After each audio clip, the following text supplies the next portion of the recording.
Good morning, everyone, and welcome to the Voice of Authority webinar, brought to you today by TopHat.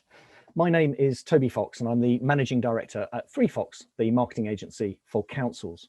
And our job is to keep our network of councils and developers and investors and their influencers and advisors connected.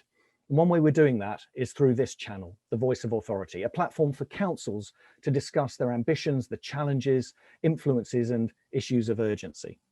Next week, soon after the Mayor of London announced that City Hall is relocating from Southwark to Newham, and as councils accept that as little as 30% of workforces might be in office at any one time, we're asking, what is the future for the Great British Town Hall? And you can join us with Rogers, Stirk Harbour and Partners and their guests for that next Thursday at 11 AM. Register now at thevoiceofauthority.co.uk. But today we're considering Build Jobs, Build Homes, Build Innovation, the recent paper that sets out how factory-built homes could account for a quarter of Britain's annual housing supply, with a fast-track investment programme to build 75,000 modular homes a year by 2030, creating up to 50,000 jobs and reducing carbon emissions from new homes by 40%. Now, that paper has reportedly landed well with government, and today we're going to find out just how well when we're joined by the Right Honourable Christopher Pincher MP, Minister for Housing, who's linking in with us at 11:30. So can we keep you interested and entertained until then? Well, the only thing better than spending the next 30 minutes with the panel I'm about to introduce will be spending the last 20 minutes of this session in their company as well, as they respond to the Minister's comments and your own questions. And by the way, don't forget to make good use of the Q&A function on your screens to line up and vote for questions you want to put to the panel. We'll be obliging from about 11:45. And we're making the most of you today, viewers, because we'll also be polling you throughout the session to help fuel that discussion. But meanwhile, I'm lucky enough to be sharing this stage with one of the best panels we've yet assembled. What a pleasure to welcome the authors of Build Homes, Build Jobs and Build Innovation. Mark Farmer from Cast Consultancy and the government's champion for modern methods of construction, and Mike Diath, partner at architect HTA Design. And alongside them, two significant contributors to the report, Alexis Harris, Senior Policy Officer for Housing and Land at the GLA, and Jordan Rosenhaus, Chief Exec at modular house builder TopHat, our sponsors for the day. Now, Mark and Mike are serial report writers, and you won't be surprised to hear that they've got another one cooking, an investigation into how councils can best support the off-site manufacturing industry, including the most comprehensive review ever, we're told, of the MMC market, commissioned by the exceptionally foresighted council Barking and Dagenham, and ready to be unveiled at, yes, you guessed it, a special Voice of Authority session on the 25th of November. You can register, of course, at the voiceofauthority.co.uk. But now to the current MMC. Mark, warranties have been a problem area for modular delivery. What confidence does your report give home buyers and funders and investors in the warranty process going forward? Yeah, thanks, Toby, and good morning, everyone. So yes, the issue of warranties in relation to MMC is a critical area of interest. It's something that I've spent a lot of my own personal time over the last 2 years trying to crack, because it is potentially a major blocker to progress in terms of maturing and evolving the MMC market. And I think you can unlock every other a barrier to MMC growth in the country. If you do not resolve this issue, then you will have a glass ceiling on how far we get. So it's really important. And for me, it's all about confidence building. So that confidence building has to be delivered in various aspects. One is that we have to start by setting the right technical standards for how we evaluate these new innovative systems and solutions that are coming forward. And those standards, unfortunately, at the moment, have to do a bit more than just comply with building regulations, in my personal opinion. I think building regs and the approved documents don't always work for modern methods of construction. They've been written with traditional construction in mind. So actually, we have to go further than just building regs to understand how we will assure and accredit these systems. We also critically need greater uniformity in how those standards are actually aligned on through various parties, including the warranty bodies. As you've said, the warranty market is critical here, and we need more warranty providers to collaborate on deciding what is a common standard. And we also need those assurance and accreditation systems to be able to interrogate the whole process from factory through to what happens on site, because it's often not actually what happens in the factory that's a point of weakness. It's actually what happens on site when things are being put together and in the real world, and subject to sort of the usual issues we have around labour and workmanship is where the problems occur. And I think a critical sort of evolution that we refer to in the report, and we're trying to sort of build the case for how we move this debate forward, is the need for more evidence and demonstration of best practice. So it's good to see some leadership happening in this regard. We have Homes England taking a leading position with their new MMC R&D program, one of the biggest program ever commissioned, 1,500 units that are now going to be assessed in terms of the whole process from design through to post occupancy. We have some great opportunities through expo and demonstrator type concepts. Gateshead is already taking a lead here. Sunderland is now setting out its plans for an expo to do the same in 2023.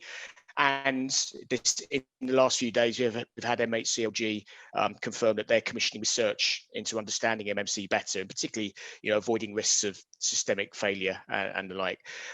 So yeah, I think we're making good progress on warranties. An MOU was signed between four of the biggest warranty providers early this year.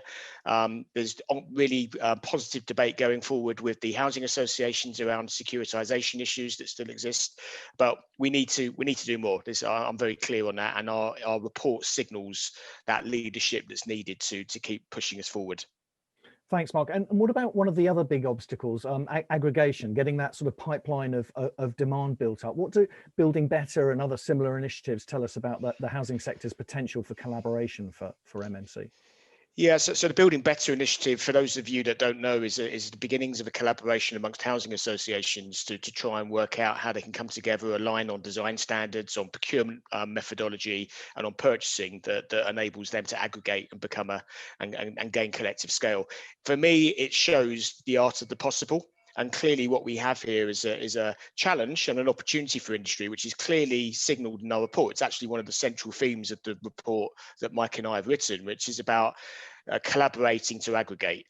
And if Building Better shows that can be done on a smaller scale, the real challenge is how do we do that on a much larger scale? And we're clearly signalling a need to convene the market at a much bigger level, where we can get clients coming together that actually creates a really interesting discussion with the manufacturing supply chain that starts to unlock the scale up of the MMC sector. For me, it's a behavioural barrier rather than a technical barrier. It's about people thinking differently and effectively trying to grow the cake rather than slice the cake up into smaller pieces, as I often say. Fantastic, thanks, Mark. So Alexis, on encouraging collaboration, what evidence are you seeing of local authorities collaborating from the GLA's point of view, and what could the GLA do to show them how they might work together and to encourage them to do so? Thanks, Toby, and thanks to the Voice of Authority for inviting me to speak today about council home building, about collaboration and about modern methods of construction. These are kind of some of the Mayor's top housing priorities, and it's a pleasure to present and speak to you all about this important topic. Before I start, I just wanted to congratulate Mike and Mark on the publication of such an excellent report. So as someone who works in MMC policy, I do often reflect on the fact that across the home building sector, there seems to be quite a dividing line between two key groups, those who are sceptical about MMC and those who actively support it. And I think this report strikes a really healthy balance in this regard. For one, it sets out and doesn't shy away from acknowledging the barriers that are front and centre of people's minds when considering MMC, particularly in the current economic climate. And on the other hand, I think more importantly, the report sets out an ambitious and realistic direction for government to take and maps a plan to overcome some of these barriers. It also includes a number of really great visual case studies, which I think are important, including some schemes in London that have been funded by the Mayor. And I think these in themselves help to negate some of the common misconceptions that MMC has to be clumsy or ugly design. So well done on a really great report.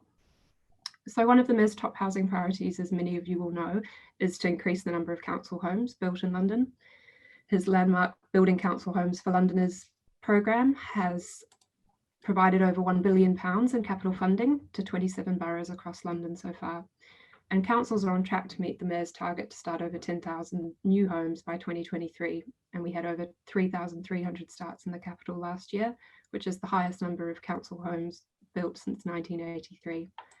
Also, through the Mayor's Home Building Capacity Fund, we've allocated over 10 million in revenue funding to boroughs across London to help upskill and resource their housing and planning teams. The capital funding allocated through this programme has also been used to fund some innovative MMC developments, including Greenwich's recently completed new eco-homes on Lister Terrace, which were manufactured by Ilka and which exceed zero carbon standards.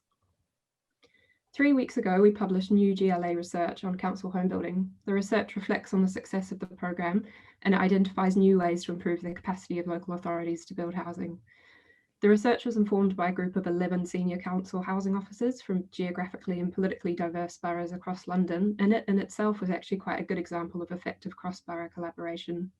The research shows this genuine receptiveness among boroughs to work more closely with each other and even with housing associations too, particularly where this can help to overcome skills and capacity challenges which many councils face.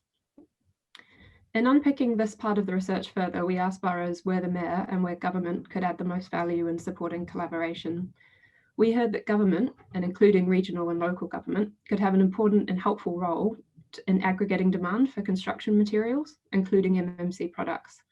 So a really great initiative and example that's already occurring is the Tower Hamlets and London Council's Place project. This was funded through the Mayor's Innovation Fund and will deliver 200 modular homes as temporary accommodation on meanwhile sites across London by 2022. The Mayor is keen to continue championing these kinds of modular initiatives, particularly that given they meet space standards, they don't compromise on quality of design, and they contribute to the Mayor's vision of good growth in the capital. The GLA is keen to scale up these types of ventures in London, and we're pleased to see this is recognised in Mike and Mark's report, which highlighted there's a refreshed opportunity for the GLA and London boroughs to be working together to strategically collaborate to deliver MMC homes. Our affordable homes programs are designed to allow just this kind of aggregation to take place. So with consortia and aggregated bids permissible, and to help build certainty of funding and supply for bidders. We've also had early discussions with one London borough who's keen to act as this type of aggregator for demand, and our door is open. We're keen to work with other partners across London who've got a similar appetite. In terms of other practical supports the Mayor's offering, we're really pleased to work together with Cast and Bryden Wood to fund and release a new version of Prism back in September. For those that don't know about Prism, Prism's a free open source app which accelerates the design process for MMC developments in London. It draws from manufacturer data to highlight where there's scope for standardisation, and it also integrates data from the London plan to show what might be realistic for London sites. We know some boroughs are already actively using Prism to explore MMC, and Cast and Bryden Wood is going to be rolling out more training to boroughs this year to support its use. So I hope this has been a helpful overview of some of the Mayor's key priorities. I really can't emphasise enough the Mayor's support for MMC and for council home building in particular, and we look forward to working with the sector to continue to find innovative solutions to addressing London's housing crisis and to contribute to a wider green recovery. Thanks. I'll stop there, but happy to take questions at the end. Thanks a lot, Alexis. That's great. Okay, so we've heard a little about the public sector and how it can support MMC. What about the private sector? And Jordan, turning to TopHat, tell us a little bit about what makes your approach to modular different to other companies, to the extent that Goldman Sachs invested 75 million in TopHat. How are you, Toby? Thank you for having me. It's a pleasure. Happy to be here. Yes, so TopHat, I think MMC, it's a big field and there's lots of different ways of doing it. And I think, the different companies within it have, their own priorities and their own methodologies. TopHat is more design led. We believe that property isn't like making a factory product that can be all the same. Communities need to have different variations. They need to have different designs, and quite frankly, people, should have that and should have local vernacular and that kind of variation. We invested very early on in the systems that would enable us to do that, and by the time that Goldman came into TopHat, we've already designed 4 or 5 different house types with terraces, internal garages, and all kinds of different details not yet seen in the market. And again, like the key for us is to be able to build different looks, different kinds of designs that I guess can adhere to everybody's taste. What issues do they does an investor have to overcome when they're looking at an off-site manufacture? What kind of resistance did you find in your conversations with them? Well, the first thing is that building homes and factories is quite difficult, and you need a lot of capital to start with, and it takes a lot of time and effort to get to the point where an institutional investor would be interested. And so there hasn't been that many companies yet that have been able to do that. And so we're one of the few that had that kind of, I guess, early traction and capital deployed. Of course, any investor would have the same kind of questions that most people would have. Can you scale the business? Can you hit the different variations necessary in design? People realize that all communities can't look the same. And so when Goldman came into TopHat and they went through a vast due diligence process, they realized that yes, we could scale, and yes, we can hit different designs, and that was very important. And on that question of scale, what is your capacity? And given your sort of twin tracks of building for others like IKEA and your own schemes, how much can you deliver? So the way we look at TopHat isn't that it's not what you can deliver within four walls in a factory. It's how quickly can you build other factories, right? That's where we've really deployed a lot of our capital into those kinds of systems that would enable us to scale quite quickly. In this factory, for example, we could build about 1,000 homes a year. But we can rent a industrial shed next door and increase capacity quite quickly because we're more systems oriented. And Alexis has been talking a little bit about local authorities kind of pooling some of their own assets and through the Place initiative, for example, in Tower Hamlets with London councils. And would you, as an organisation, would you JV with councils? Can you imagine a situation where you've got local authorities pooling land assets and TopHat JVing with them? Absolutely. This would be for us this is a goal, a top priority for TopHat. We want to bring back, I saw that Alexis mentioned that there's been more local authority development since 1983. We want to be a tool to bring that back. We want to make the development process in general a lot easier and simpler, more affordable, and so we can ensure quality, delivery, budget, et cetera. And we think we'd be great partners for any local authority looking to expand their capacity and their housing needs. Great stuff, Jordan. Thanks. So Mike, from your experience of looking at the MMC market, and I know HTA have been heavily involved here for a number of years now. What evidence does your report provide to support what Jordan's saying, that MMC is capable of delivering great design, and that we're not going to end up with a sort of monoculture of housing types? Well, yeah, it's a great point. And it is, of course, the danger, isn't it? And it's really interesting when you come onto these panels, and I know we all do spend a lot of time on panels talking about these issues now, and the amount of commonality of thinking that's now emerging is pretty phenomenal. So it might make for we need to probably find people who are going to violently disagree with some of the things that we might say.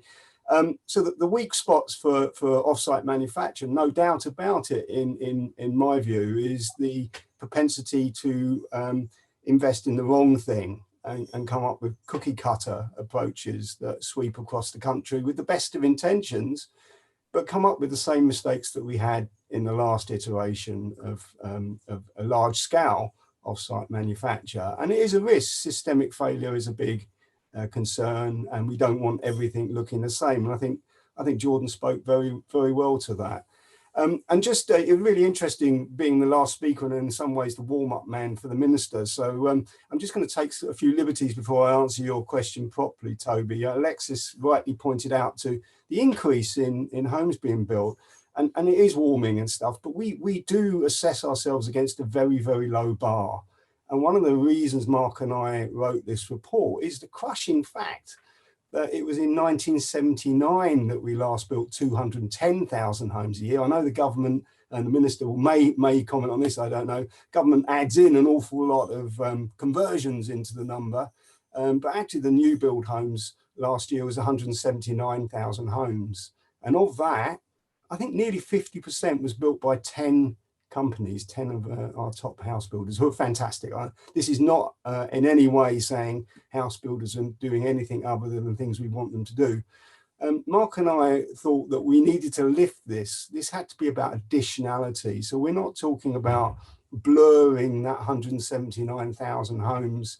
We're talking about additional 75,000 homes by 2030. And that's such a big ambition. And to do that, you've got to get all those answers to all those difficult questions about the risks of systemic failure. So the warranty question, and Mark rightly pointed out that, but design quality. For us as architects at HTA Design, it's about great design. And actually, frankly, it doesn't matter whether it's modular, MMC, however you want to build it. If it doesn't end up with housing which people love, like to look at, enjoy living in, can afford to live in, and is lasting, that's a critical thing, and flexible to future needs, then we've not got it right this time. So Mark and ourselves, we're investing a lot of time trying to be good advisors to our clients and to anybody else who wants to talk to us about our experience. And I think that honestly, if you look at some of the projects that have been delivered,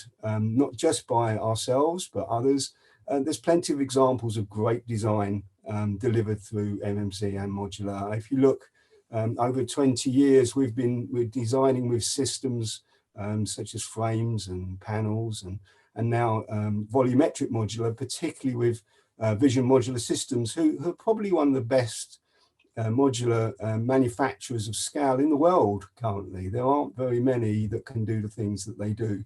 And if you look at that canon of work that we've delivered with them, and they have delivered with other architects too, beautiful buildings, they really are. And I think it was really good that we could showcase TopHat in our report. Do look at what they've achieved at Kitchener Barracks in Chatham. It is really impressive. They are lovely houses and people will love living in them.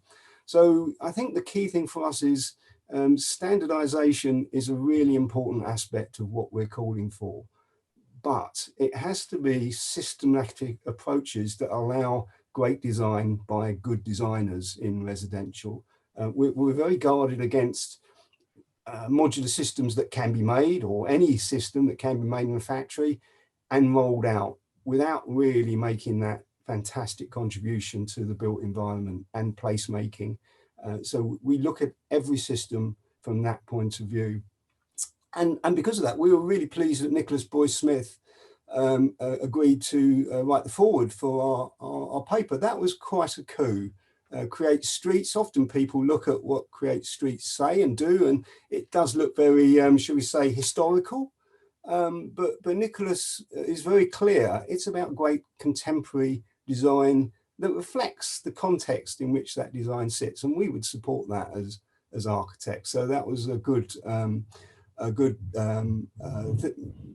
person to have writing that forward. And I was really interested to see that he's now behind the government push for design codes, and it's going to be interesting to see how that very, very important piece of work rolls out. In fact, we at HTA are looking at what we think would be good design codes ourselves in terms of the mistakes that have happened in the past. And I often say that the great thing about being around for a long time in housing is that you've seen a lot of things that have gone wrong.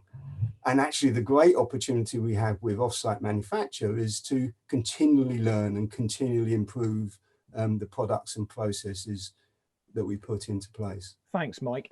Mark, can I just come back to you on, because we keep coming back to these questions of aggregation and scale, and Mike's alluded to it again in the sense of standardization. And we talked a little bit earlier about PLACE, which is a scheme for 200 homes with local authorities pooling some assets to create that opportunity. Is that enough, Mark? Is that a big enough scheme? Do you want lots of those?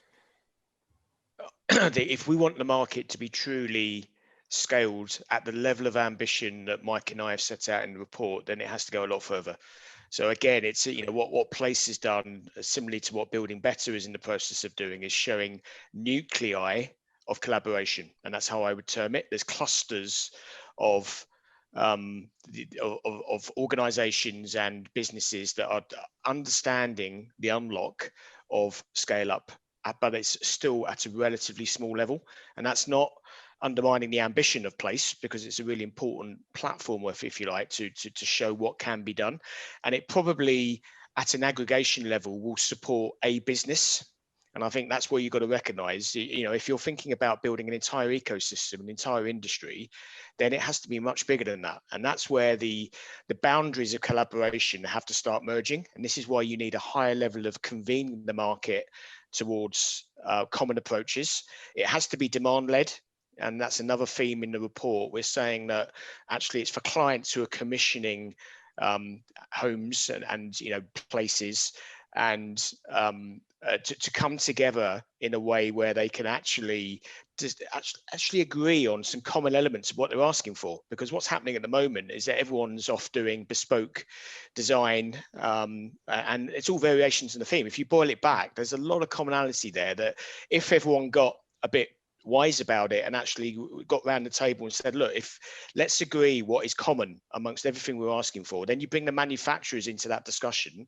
And I'm not talking even at a city scale, this has to be bigger than that. I think we're talking about a national endeavor, and that sounds scary.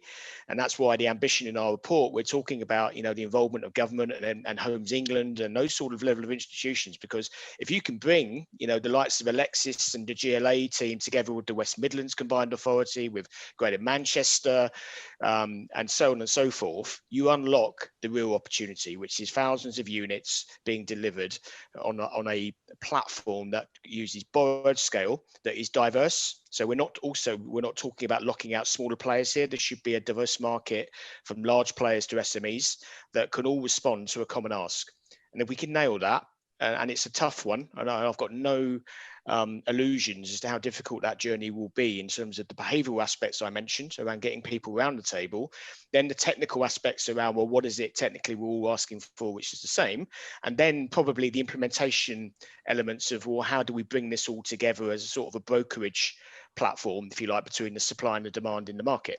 If you can do that, and I think it can be done, but it's a big endeavor, then that's the breakthrough that we really need to get us to that 75,000 figure that we talk about by 2030. So there you go, Alexis. Are we talking about the art of the possible here?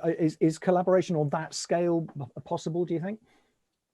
Yeah, I think Mark's comments are really interesting. I think the benefit of Place is that there's actually something in the ground that you can touch and feel, I think. And I think obviously at the moment with restrictions, it's limiting the number of people that can go out and see it and kind of see it for what it is. But I think really you can convene roundtables and you can convene panels and you can bring people together around a table to collaborate. But when it comes to actually getting people to collaborate on actual projects, I think what's helpful is to see kind of things that are actually existing and that have been successful. And I think that's when you start seeing people becoming more interested and wanting to kind of come to the party. So I think the more that we can see Place evolve around London, the more we'll see partners come to the table and to see the benefits of collaboration in this way. So Jordan, you're our sponsor today, so you get the sort of privileged position of being the representative of the private sector here, in a sense. How open to collaboration are you with your colleagues at other MMC organisations?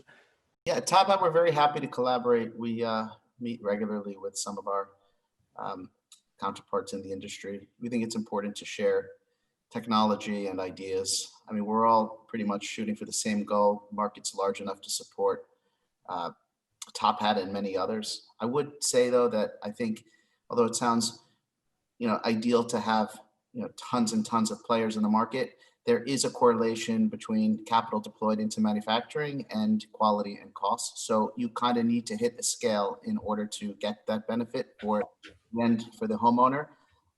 Otherwise, you're going to have a lot of underfunded businesses that just, unfortunately can't get to those levels of quality and at an affordable price. So, it's good. We have to balance that out when we're talking about collaboration and opening up the market, to hundreds of players. Thanks, Jordan. So Mike, again, staying with this question of scale. Pam Alexander in the audience is making the point that that demand is a tricky kind of concept to get around, and that she says, astonishing to those outside the industry how slowly houses sell. even before a recession or Brexit or the end of Help to Buy and stamp duty relief. So isn't that why building for social renting is so important as the basis for MMC and for scale? I think it's a great point. Thank you, Pam, for putting that point in. And it's a key part of our report that Mark and I wrote. We can see this. We can see that sale housing is cyclical, and we're in a cycle now. And I think there's stimulus in that keeps us going. However, we need a long-term visible pipeline that's appropriate for manufacturers. They can't stop and start. They have a workforce, they have factory costs and so on.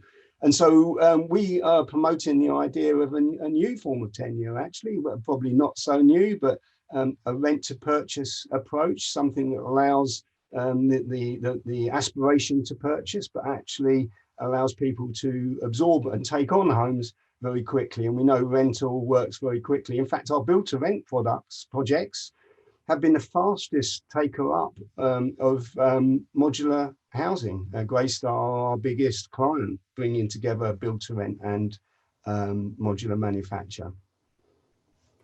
Thanks, Mike.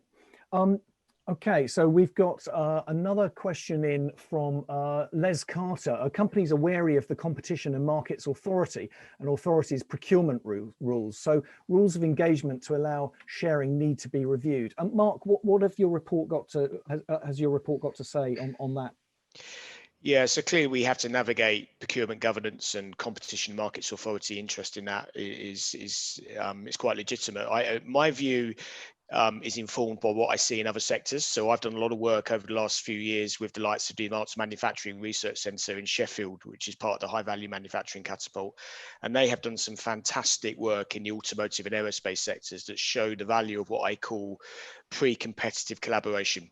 So what that's about is actually coming together to share the risk and carry the burden of R&D, which is expensive and it's high risk, and do that collaboratively. But then there's a point at which you all diverge and you go off and compete in the market in a normal way on price and quality and capacity, the usual things. So it can be done, and it has been done in these other sectors. So I think from a CMA perspective, there's nothing to worry about. Obviously, what we're trying to avoid is trading blocks, oligopolies, the sort of issues that perhaps we have in the traditional housing market to an extent.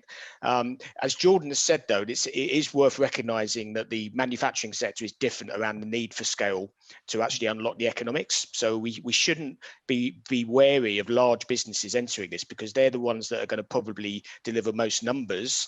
But what I think also can happen is the SME sector can coexist alongside that very well and be part of the diversity in the market. There's no problem with that whatsoever. Great stuff, reassuring news, Mark. Thanks very much. And I'm delighted to announce that Right Honourable Christopher Pincher MP, the Minister for Housing, has joined us. Thank you very much indeed, Christopher, for linking in today. We've been hearing this morning about how a visible long-term pipeline of demand is the single biggest ask of modular manufacturers looking to scale up delivery. So what can the government do to support this paper, and in particular to encourage combined and local authorities to collaborate and aggregate their demand for off-site manufacture? Well, listen, Toby, thanks very much for that introduction. Very happy to be here, and also to congratulate you, your colleagues, and Mark for all the work that has been done to drive out standardization in design and methodology to really put the rockets on the MMC. I think there are a couple of things that we can do. One of them, as I have just said, is to work with you. We want to make sure that we are doing that to drive out that standardization. I think there's also hard cash. That doesn't hurt, does it? And the AHP programme, which was announced by Robert Jenrick and the Chancellor back in September, the new iteration of it, the 5-year programme from 2021 to 2026, injects something like £12.3 billion into affordable homes. 11.5 billion of that is new money, biggest injection since 2006, 2011, and we've put MMC at the heart of that AHP program. So I think a combination of support through that particular mechanism, allied to working with you to drive out standardization, is going to be crucial. And I think a recognition that this can be done.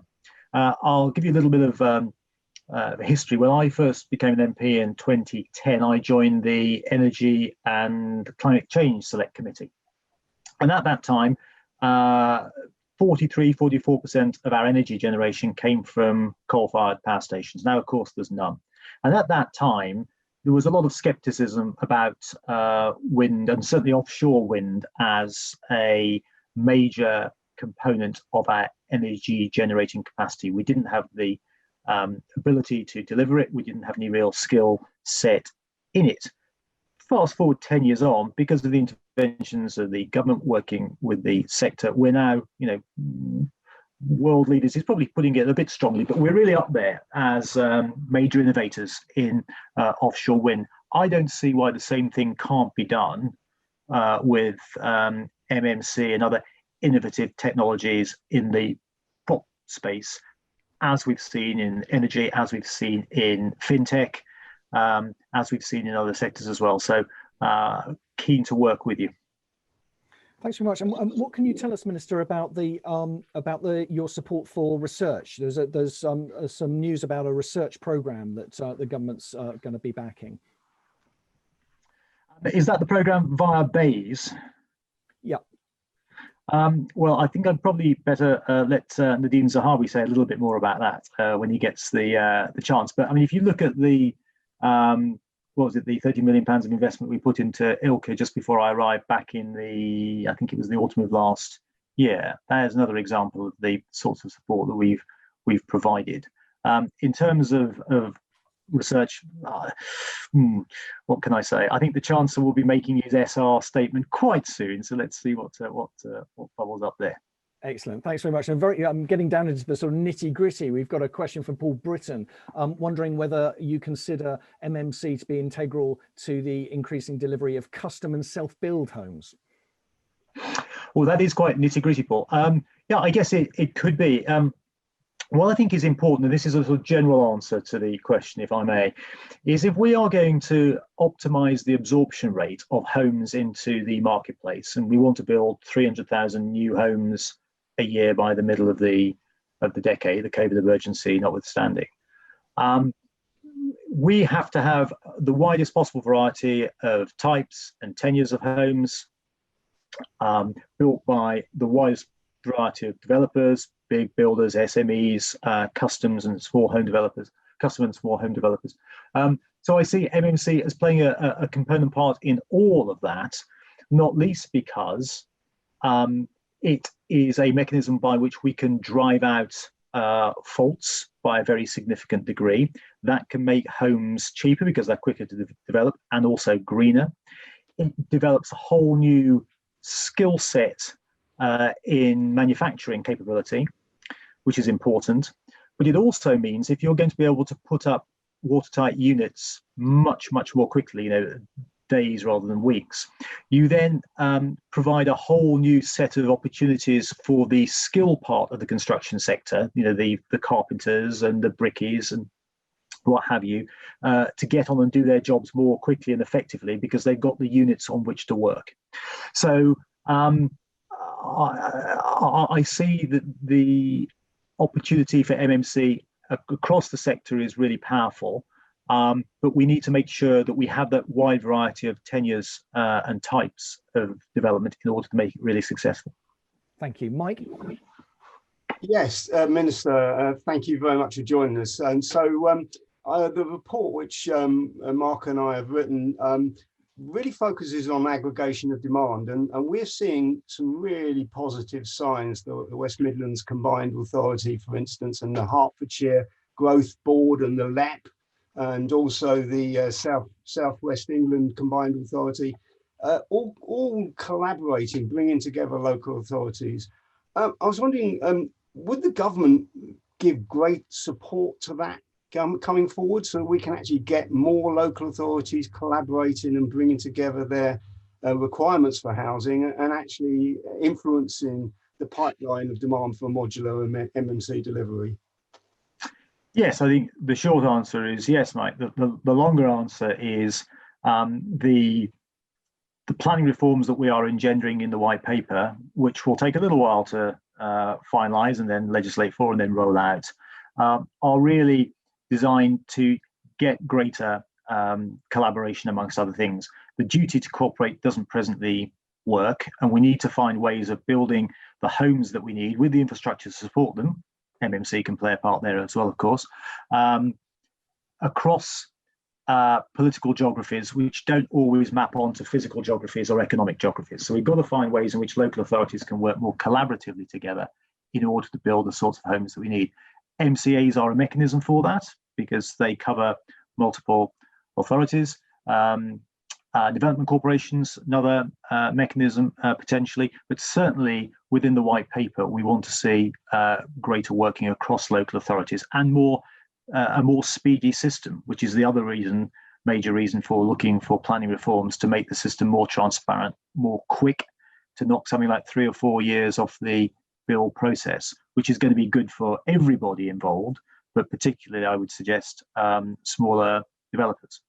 Is this something, Minister, that's tied in with devolution, and do we have to wait for progress on that front for this to move forward, or is there a sort of separate work stream, as it were?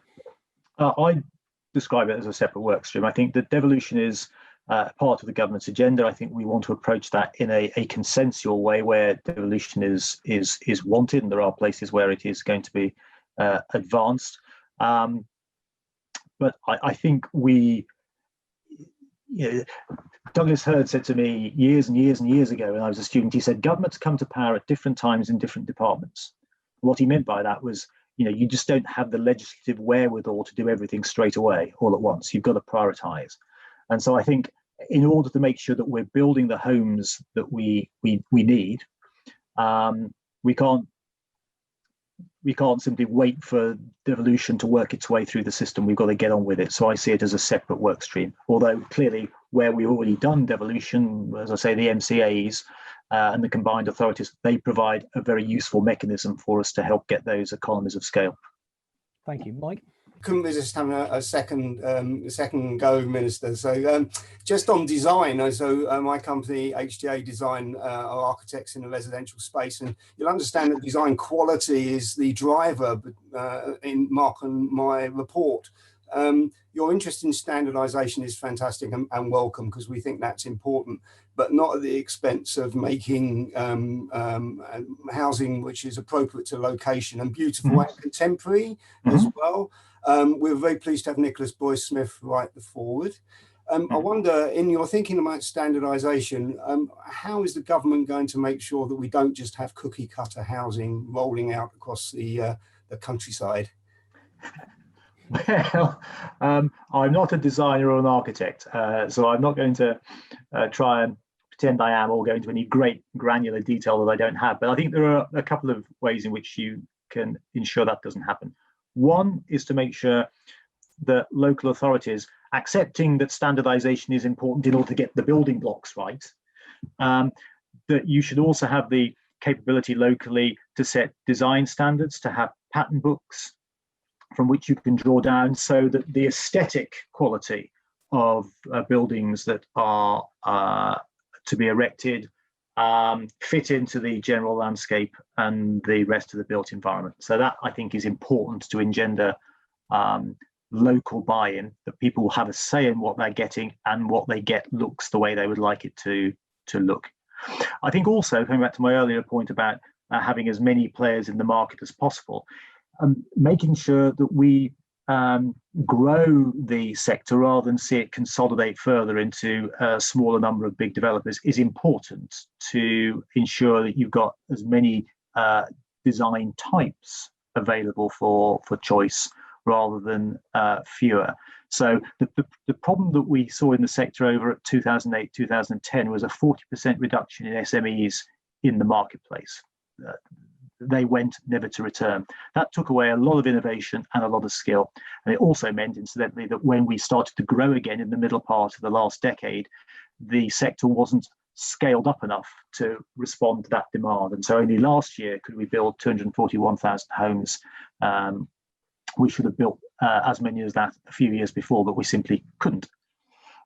So I think that multiplicity of of supply will also generate an opportunity for the sorts of things that Nick Boyce-Smith and his team were looking at with the Building Better, Building Beautiful Commission.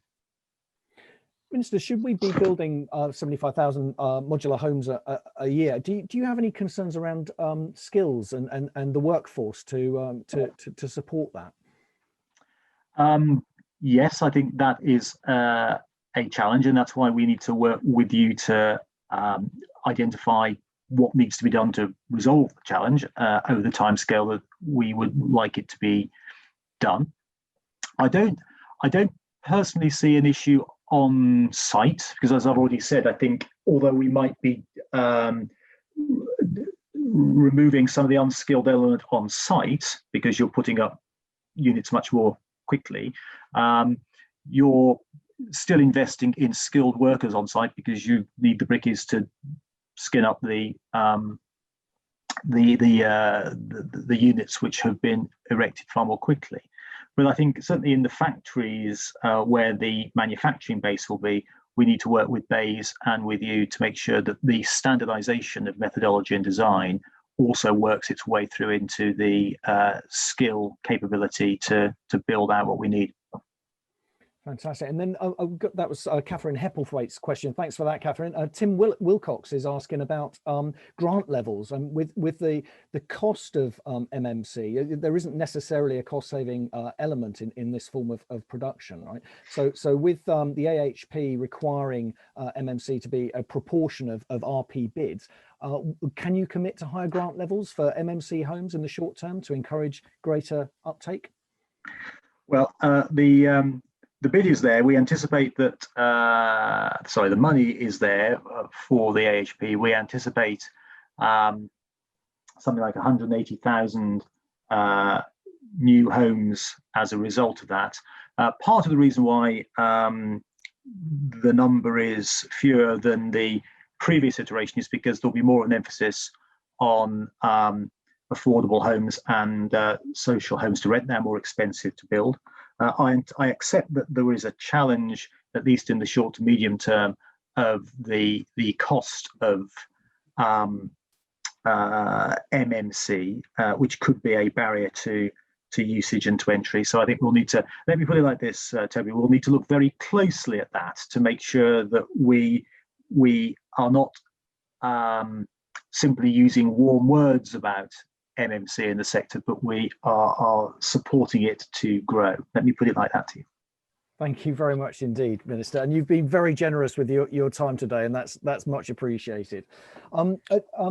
Viewers, keep the questions coming, but the next one I've got on my list here is from Les Carter. It was this question about procurement rules that we were dealing with just as you came on. Do you have anything to add to Mark's comments there? Is that a specific difficulty, or are you equally relaxed about procurement? I better defer to Mark on that. I'm not sufficiently skilled up to answer a question with anywhere near like the degree he's able to. In that case, thank you very much indeed for joining us today. That's excellent. Alexis, Mark, Jordan, do you have any further questions for the Minister? Minister, just one for me very quickly. We're going back to the white paper. Mike and I clearly made a point in the paper that we saw it as a great opportunity to link the planning debate to MMC, primarily through the medium of design codes, pattern book thinking, and it sort of links to the standardization opportunity that we've been talking about with all the caveats around great architecture, great placemaking, etc., that Mike's already aligned to. From a government perspective and how that planning white paper is going to get progressed, are you clear that of the size of that opportunity and how government might help unlock that and make that link between planning and MMC? Yeah, I think there is an opportunity here. It is embedded in the white paper. I think what we need to do is get this right, not get it by Thursday. And what I mean by that is we've had 44,000 responses to the white paper. I'm sure there'll be lots of MMC related respondents answering the MMC related or semi-related questions in the consultation. what we'll need to do is to work through those consultation responses, identify the themes, and then kick off a number of work streams which will help us refine our propositions based upon the feedback, in order that we will be able to develop a tight legislative product that we can then take to the House of Commons, and at the same time build buy-in across the sector, whether it's local government, whether it's the planning and architectural community, whether it's developers, big and small, so that we can implement our reforms as quickly as possible.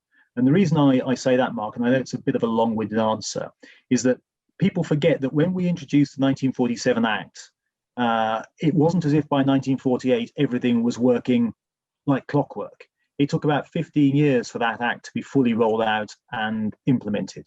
The 1990 Town and Country Planning Act took until 2004 to be fully rolled out. The present, or the most recent changes made in 2011 still haven't been fully implemented. So if we're going to get the benefits of the planning reforms that we're talking about, and if we're going to bake in the MMC opportunity, we've got to get a systemic and cultural change in the way we do planning and the way we do design and build. And that means getting this consultation and its outcome right, rather than trying to rush it in the next few months. There'll be lots of opportunity for you guys to continue your interaction as stakeholders with us to get it right. Mike. Yes, there's a third question. There we are. How fortunate I am. So my question is on tenure, actually. So I think it's really excellent and to be applauded, the investment you're making in affordable housing, much needed, particularly social rent, and any money coming to that is hugely welcome. And I know that there's a continuing vision of property ownership, which is very strong in policy and I think in the public. And we can see a lot of stimulus has gone into keeping home ownership going, stamp duty relief and so on. And I'm not going to press on what might be in the spending review or anything like that. But Mark and I felt very strongly that it's important to keep alive that idea of ability to own your own home. But actually, absorption is very difficult in those marketplaces, and it doesn't fit well with modular delivery. In fact, our best clients for modular delivery are all on income-based models, rental models. And so we were postulating the idea of a new form of tenure, a rent-to-purchase model, something along the lines of other things that have been considered in the past, like Gen 2 Genie, which was one of the products of the past that didn't actually work very well in the end. But is there any interest in that pathways to ownership could start with rent, and a very different type of model, actually, something which is more an equity build-up with a good rental payment history and so on? Yes, I mean, there is. And I hope that we've demonstrated our commitment to ownership and our interest and commitment in a variation of models to make your way to ownership through, for example, the right to share ownership scheme changes that we've just recently introduced, where we've reduced the initial stake from 25% to 10%, and increments of ownership can now be as low as little as 1%. So that more people have the opportunity to start getting a stake in the country. Because absolutely, it is a, not to make too many political points, but it's a fundamental conservative tenet that people have a right to own their own home, to have a stake quite literally in the country. And if you poll anybody, polls show that between 80 and 90% of people, whenever asked, want to own their own home. So finding a mechanism or a multiplicity of mechanisms for people to make that pathway, that journey to owning their own home, is important. Just one thing I would further say is, in the present climate, we need to work closely with our colleagues in the Treasury and in the lending sector in order that the right sorts of products and high loan-to-value products are available to particularly first-time buyers. Right now, there are 36 high loan-to-value products where the loan-to-value is 90% on the market. That's nowhere near enough for a lot of people who haven't got the wherewithal of a deposit to fund their purchase of a home. So we need to make sure the lending community is playing its part as much as the development community in providing routes to ownership.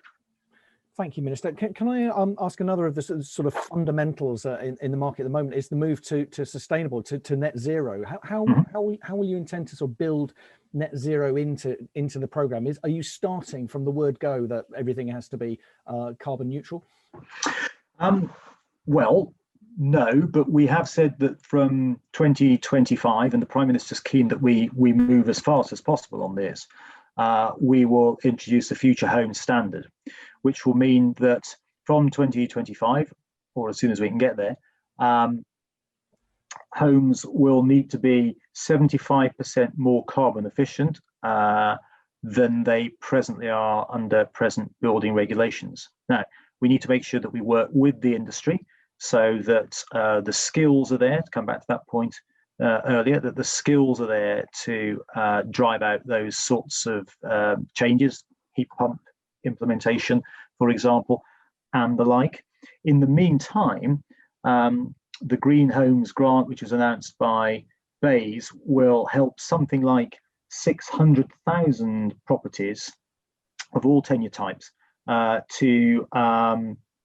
to be retrofitted to make them more green and environmentally friendly, so that we go a long way between now and then beyond 2025 to reducing carbon emissions from homes, which is something like 14%, I think, from memory, of overall carbon emissions in our country. So it's a very important strategy, and one which the Prime Minister has put right at the top of the government's agenda. So Mark, your report talks about a 40% reduction in carbon emissions from new homes. The Minister's talking about a 75% ambition. How are you going to make those two ends meet? I think the key thing here is to be clear on what standards we're talking about. So the Future Home Standard that the Minister referenced is clearly the landing point for policy in terms of decarbonisation that we're all looking to achieve. So the move towards moving away from reliance on fossil fuels and boilers, etc., is a really important first step. There's also this whole journey we have to go on in terms of fabric energy efficiency. So the energy performance of the homes in terms of the fabric, which actually suits the MMC solution very well because it's high performance solutions that achieve airtightness and thermal efficiency. But there's also another debate that probably has to be had at some point. It's not a Future Home Standard debate, but it's an ongoing one for 2050 and the longer term trajectory that we have to comply with, which is about embodied carbon. So there's a whole piece here about waste, about landfill, about materials that we're using, the carbon intensity of all of that, which actually at some point needs to come into that whole discussion. It's going to be a difficult one for the industry, and it has to be a collaborative discussion between government and industry, but we're not going to achieve 2050 net zero unless we face into those broader discussions around not just operational carbon, but embodied carbon. And it's, you talk to Jordan and other MMC manufacturers, they will say that their step point to achieve higher carbon performance is a lot easier than perhaps traditional builds. So we just need to educate the market towards what the opportunity is for those. Thanks, Mark. Let's put that to Jordan. Jordan, TopHat, are you on a journey to 75% reduction in carbon emission? Yes, we are.